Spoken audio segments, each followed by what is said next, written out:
Welcome to the finale of Mega Man X3, and now it's time for us to pursue Sigma. Also, I want to apologize if my commentary and all of my video feedback or playing or whatever has come out laggy. It's not just the recording itself, it's also YouTube as well, so I apologize for that.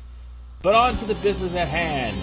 If you've noticed in the background in this stage, you'll see not one, not two, but 4 Sigma bodies, as if they were planning on pushing the series past Mega Man X5.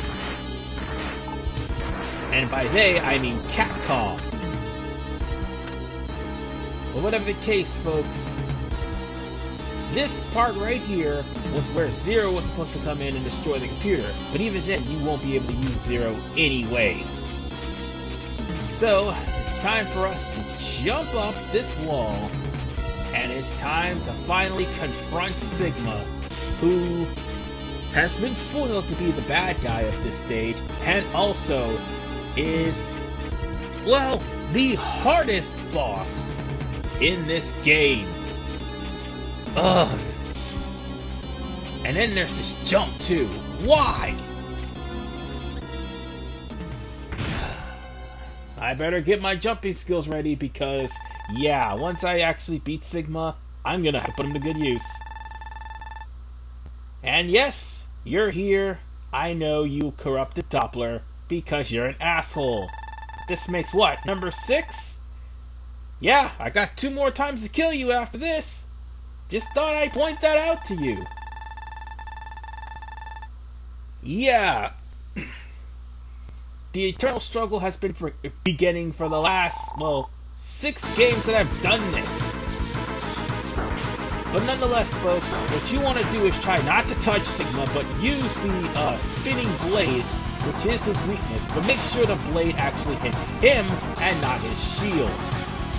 The shield can just pretty much tank your weapon, but if you actually cling to a wall behind him, you can actually hit him with the spinning blade, no problem. But be careful, sometimes he will stop in the middle, and you may end up accidentally hitting him, and also he will shoot random fireballs if he stops in the middle, but more importantly, he'll also randomly fire the shield as well. He's gonna keep doing that, by the way. I swear, he looks like Proto Man if he went to the dark side. But whatever the case, folks, this is a very tedious battle. And a hard battle because of how much damage this guy can do really quickly. And when he's about to die, needless to say, he's gonna start throwing his shield to seek you out. He's almost dead. I got it. Huh, it took less damage than before. That's a good thing. Normally I would have probably used up sub-tank by now. Oh, but I'll be using up sub-tanks. Don't get me wrong, folks. I'll be using up sub-tanks. Because of what's behind there. Well done, X. But I'm far stronger than my previous forms. Yeah, your new form is possibly the most annoying of the bunch. Till I get to X. Beholder of the ultimate battle body.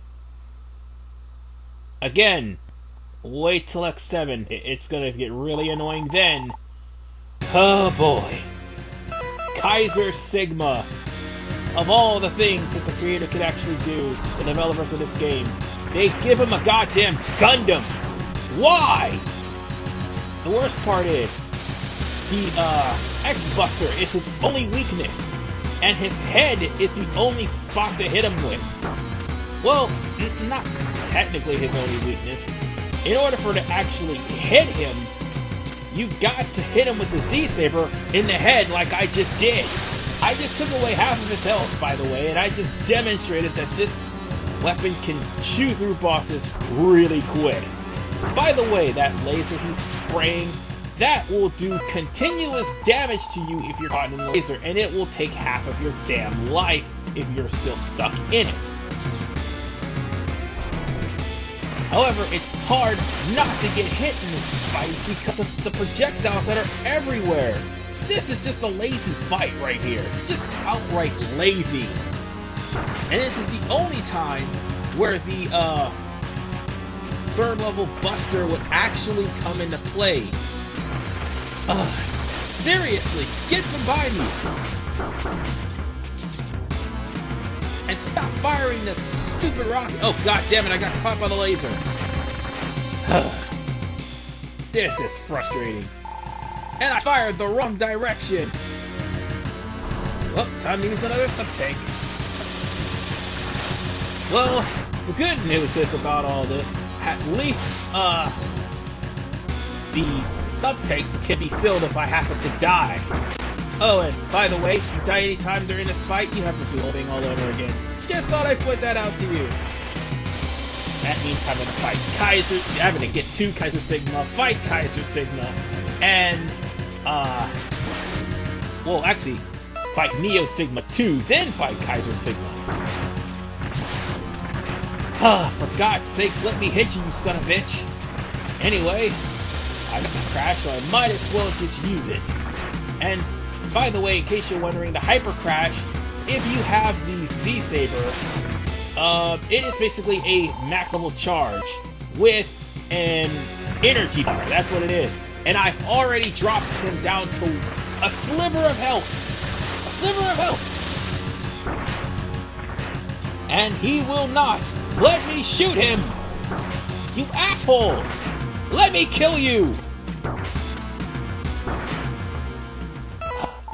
Stop it!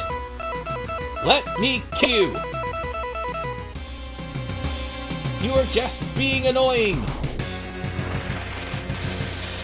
Alright. I'm done. I'm done playing games with you. It's time to finally end this fight with Kaiser Sigma, and that shot should do it. And with that, Kaiser Sigma is dead. Thank God. Oh, and I forgot to launch the Z-Saber. Sorry for the sound there, guys. No, it can't be.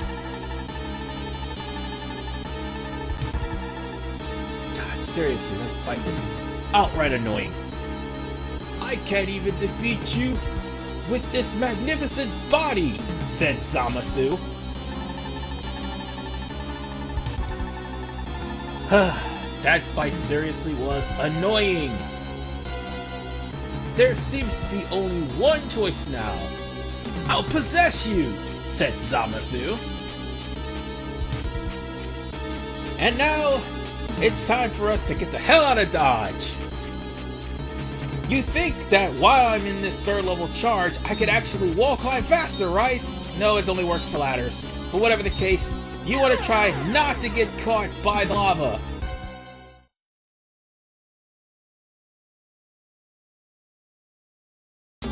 Alright, this time we're going to escape for real.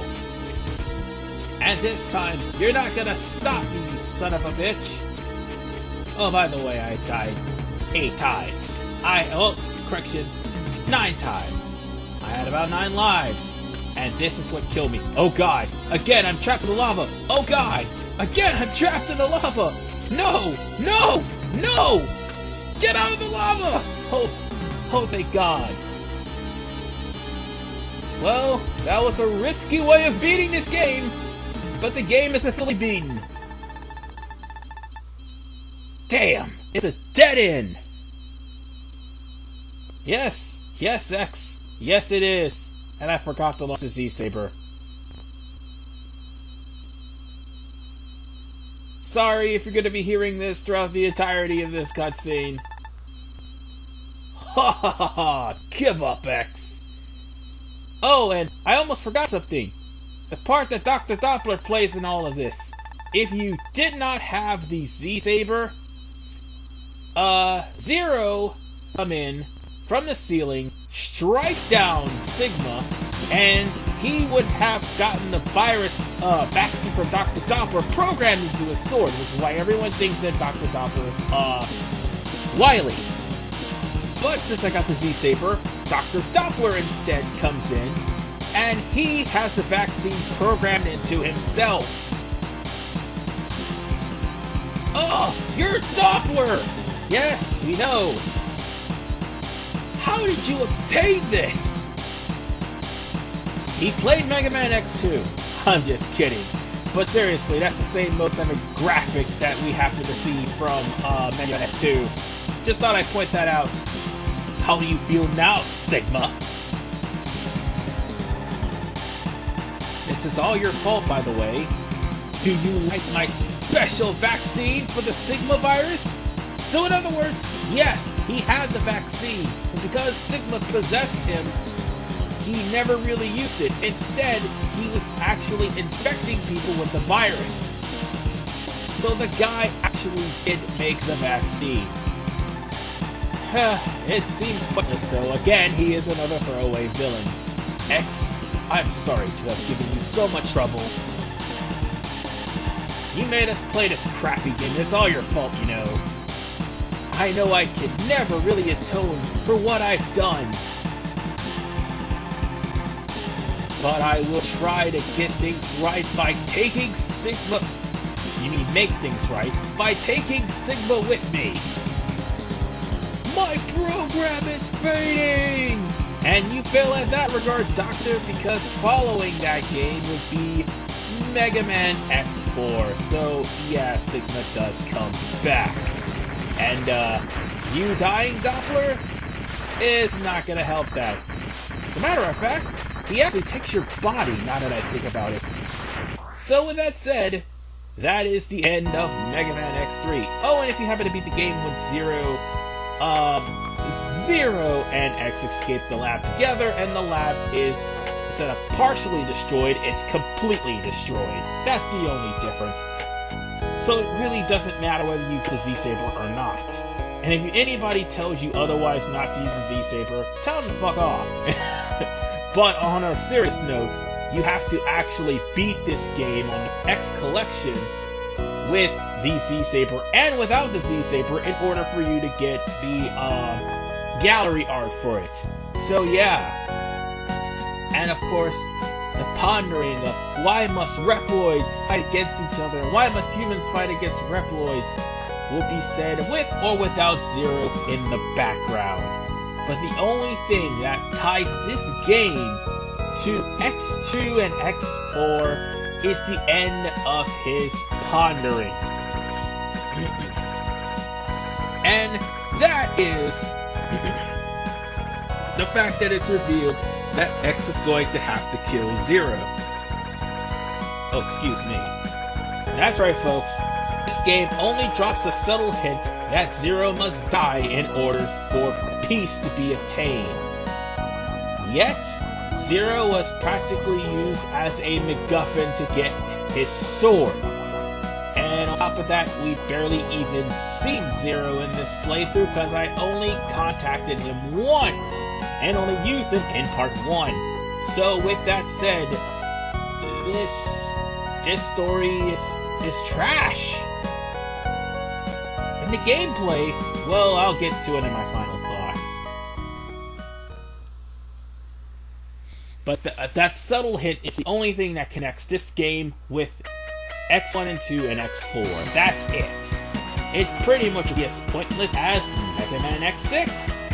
So with that said, ladies and gentlemen, it is time to finally bid this game farewell, and here are my thoughts. This game had so much potential going for it. It's the fact that Capcom got some outside help to help Keiji Inafune with this game because of the fact that Inafune was also working on X8 in the same year, which is why this game came out the way it did.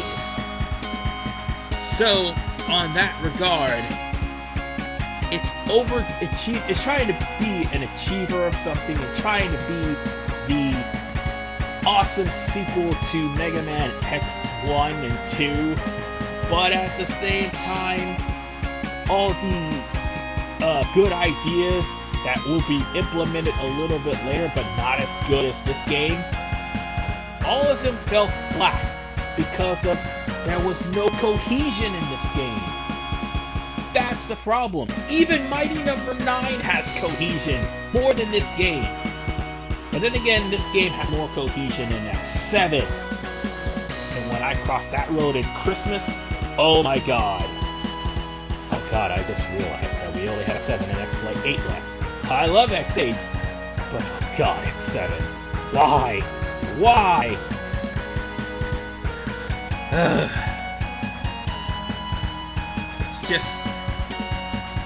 It's just ridiculous that I have to deal with the worst games in the series this year. But I kinda didn't have a choice here. I did X/U. And that, by some, was the worst game in the series. Now, to be fair, there is an argument that needed to be made. Why is this game worse than X6? Because this game was supervised by and had some influences of Keiji Inafune. Without Keiji Inafune's touch, X6 pretty much fell apart on its own right, but at least people can actually blame the company or the corporation that made the game, which is Capcom. Inafune, I mean, he's put in a position that he can basically do no wrong. And to be honest, in this instance, and in Mighty Number 9's instance, he's about, I say, 35% right in that statement. The other 75%, it was his fault for picking the team. Otherwise, things would have turned out great. Who knows? But he is in concept making the same mistakes he did with this game, although Mighty Number 9 again is better than this game. Granted, it's disappointing. Very, very disappointing.